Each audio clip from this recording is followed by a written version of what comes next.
Today we are engaged in a final, all-out battle between communistic atheism and Christianity. Unless we face this fact, we shall pay the price that must be paid by those who wait too long. When a great democracy is destroyed, it is not because of the enemies from without, but rather because of the enemies from within. The truth of this statement is becoming terrifyingly clear as we see this country, each day, losing on every front. The reason why we find ourselves in a position of impotency is because of the traitorous actions of those who have been treated so well by this nation. The bright young men who are born with silver spoons in their mouths are the ones who have been the worst.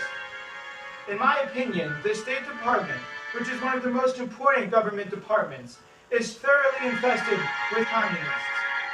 I have in my hand a case of 57 individuals who would appear to be either card-carrying members or certainly loyal to the Communist Party, but who nevertheless are still helping to shape our foreign policy.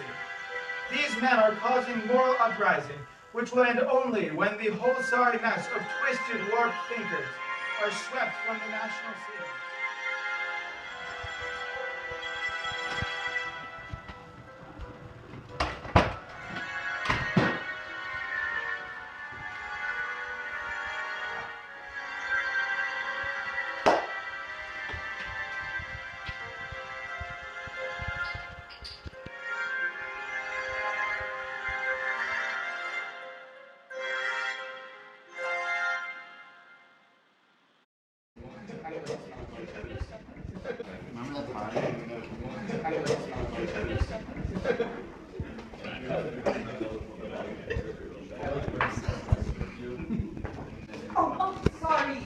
Sorry. Here. Wait, are you a lawyer? Yeah. Well, I've been having a rough 24 hours. I've been framed. I could use some advice. I suppose I could do that. Great. You want to go grab lunch somewhere? This place is pretty crowded, and I know a great Chinese place. I have until 12:30. Cool.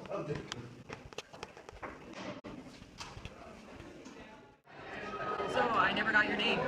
My name's Eleanor Baxter. Have you heard what Senator McCarthy is doing to that poor professor? Funny you mention that. I am that professor. Oh, you're Owen Lattimore. That makes so much more sense now. Yeah, that's kind of why I needed a lawyer. You know, I heard those claims they're trying to make on the radio. I can't believe it. Me neither. Oh, I'm late. I really gotta run. I was supposed to be at the office 15 minutes ago. Oh, I'm so sorry. When can you meet? Tomorrow at my house? See you then.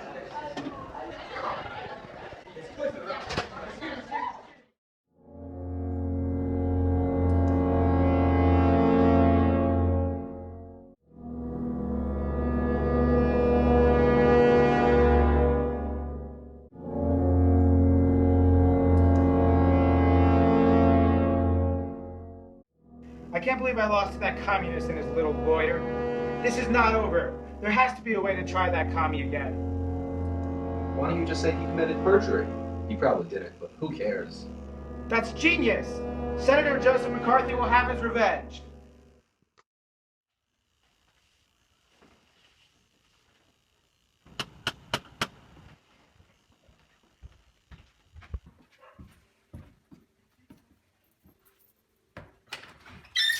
Hi.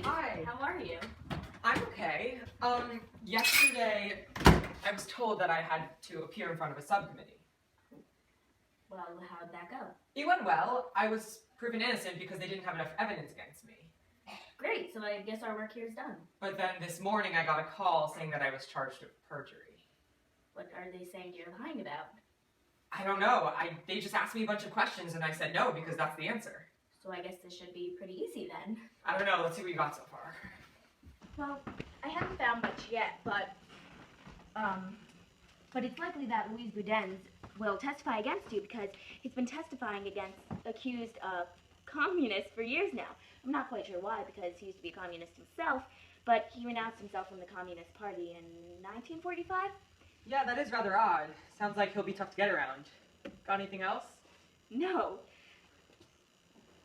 But I find it very strange that McCarthy is doing all of this. I was trying to find the reason behind all of his accusations, but I couldn't seem to put my finger on it. Yeah. We should get to work.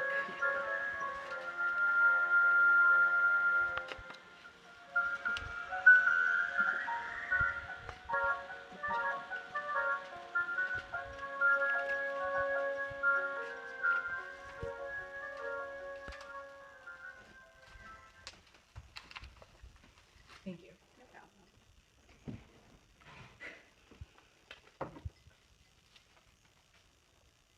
Oh, sorry. I should get going. Yeah, well, I hope this was helpful. Yeah, thank you so much for all the help.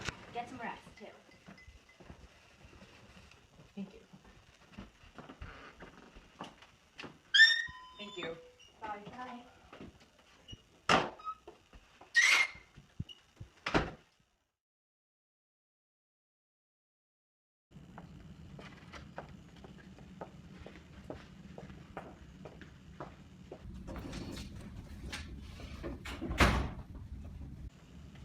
All rise.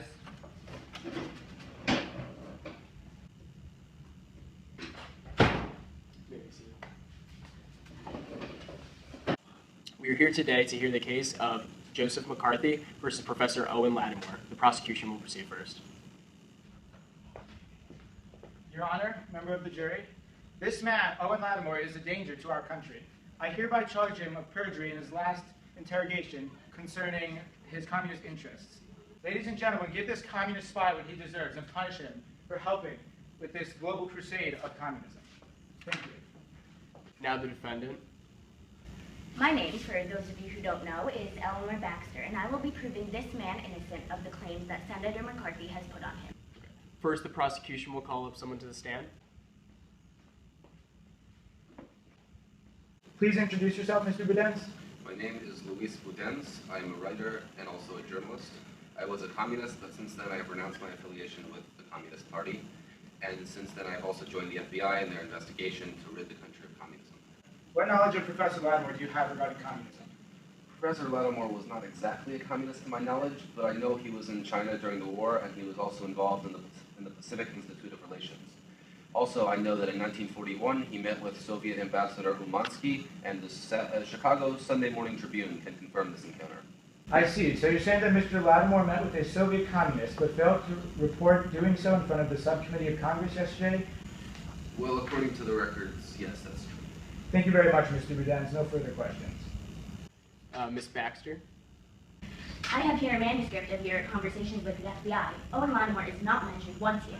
If you never mentioned him throughout the intensive 3-year investigation, why are you only bringing this up now? Well, you see, that was quite early in the investigation. When we were investigating a communist, first someone is accused, then we look into the matter thoroughly. There is a process that we go through. Regardless, he stated that my client was not a communist. Thank you. Next, I would like to call up Mr. Lattimore himself. Why did you fail to admit that you met with Soviet Ambassador Umansky in front of the subcommittee yesterday? It didn't seem necessary to state because it had nothing to do with communism. What were the talks about then? It was about the war. I was instructed to meet with him by President Roosevelt himself. That seems rather suspicious to me, considering the United States had not joined the war until later that year in December of 1941. Thank you, Mr. Lattimore. No further questions. What exactly did they ask you at your interrogation? They asked me if I took part in any communist activity or if I knew any communists myself, and I said no. Is that true? Yes, that is the truth. Very well then, I don't see why my client would have thought to share the information about the meeting with Ambassador Umansky. Thank you, Your Honor. Thank you, Senator McCarthy and Ms. Baxter. We will now hear from the jury. Please vote.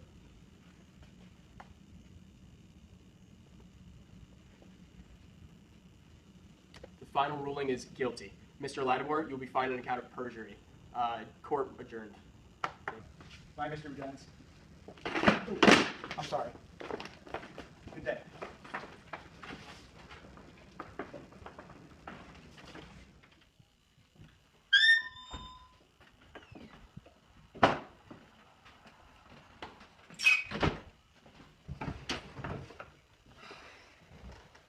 I can't believe we lost.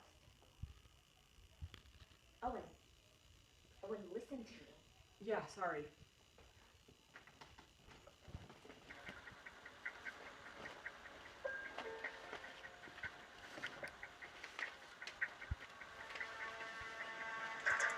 Owen, come here. This isn't my briefcase. I must have accidentally taken McCarthy's instead of mine. Look, this is a contract between McCarthy and Boudin, signed 1945. It says McCarthy will pay Boudin $50,000 in exchange for the names that he can accuse of communism. Boudin just had to renounce his involvement with the Communist Party, but he was still allowed to secretly be a communist. And look at this. It's a letter from Richard Nixon to McCarthy advising him to target communists to become a successful politician. It all makes sense now. He devoted his life to this just for the fame. Do you think it's enough to prove me innocent? I don't know, we'll find out.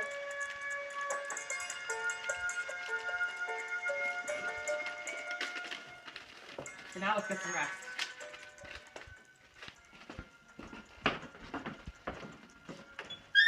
Send these to the judge first thing tomorrow morning. Will do. Hopefully this works.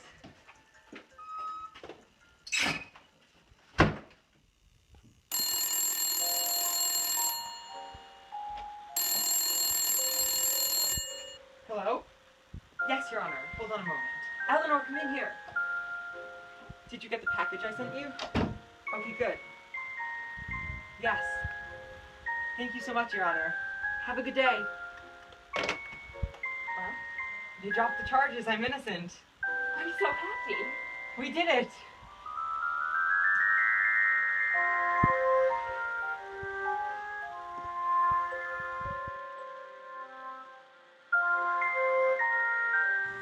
I can't believe Eleanor Lattimore got the better of me. How did I take home the wrong briefcase? Now look at me, drinking my sorrows away, alone without a job. How did my life come to this?